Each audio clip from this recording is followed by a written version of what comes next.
Miady amam-bato ara-bakteny zany eto ny vato no akora fototra iasan'i Ernest. Ny taona 3 ity tovolahy ity vatany vao nialan'ny WC-koly no nanomboka niasa vato, namadika ny vato ho asa tanana tahaka izao.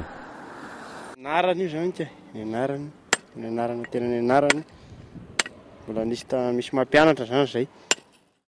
10 taona aty aoriana efa tena voafeny tsara ny asa. Vita daholo zany zay sary rehetrarehetra zay tiany ho atao raha ohatra hoe misy sarina olona. Ary inona tena sarotra indrindra manao zavatra ohatran'iny? Ohatra zao manao an'izao sary zao sarotra zao satria mbola misy masina zay vao afaka amin'ny asa tanana io. Sarotra, tafakatra 8 hetsy ariary ny vidiny iray amin'ny tony vazy be vita amin'ny vato nambaran'i Ernest fa sarotra itony. Itony indrindra nefa no tena mahaliana ny mpividy tahaka azy mirahalahy ireto. Nahita an'ity zay satria zany misy hoe atao vazy ao am-piangonana, asiana voninkazo ao am-piangonana ny eritreretina hanaovana an'io. Tena tsara be, nahita an'izao siri zao tena mandresy lahatra mihitsy, tena zavatra tsara, tena tsara.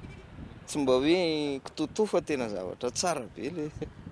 Ora maro, hery, tanjaka, andian-dehilahy, mpiavana koa mpinamana, izay no antoky ny vokatra tahaka izao. Ny talentany rehetra nampivadiana, sarotra ny asa ary ilana fahavononana.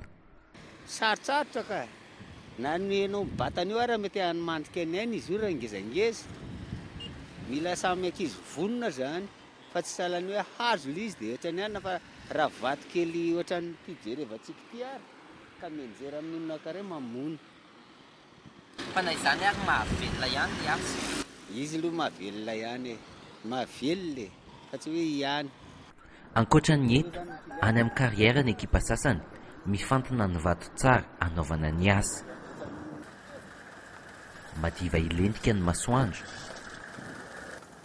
ity fa tonga ny vato vaovao. Vato vaovao avadika ho asa tanana, haingo sy aitraitran'ireo tokantranony arivo.